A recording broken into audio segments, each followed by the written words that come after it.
In this video, I'll show you how to make infinite craft in Infinite Craft. If this video helps you, please consider subscribing my YouTube channel and liking the video. In order to make infinite craft in Infinite Craft, we need to make Minecraft first. So let's start with this recipe to make Minecraft.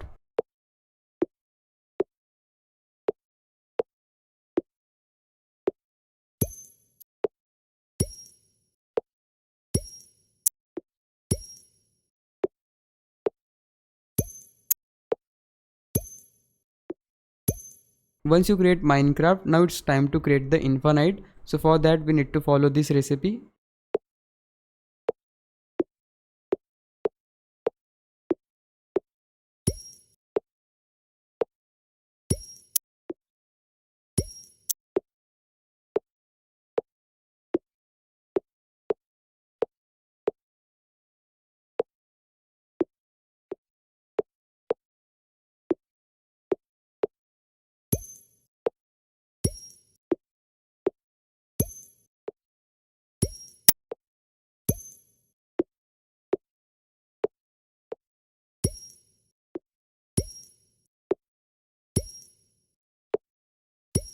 Once you create both of these, we just need to combine them, and yeah, we got the infinite craft now. Now if I was a big help, can you please subscribe me? If you do, I would really appreciate it. But for now, thanks for watching. Bye bye.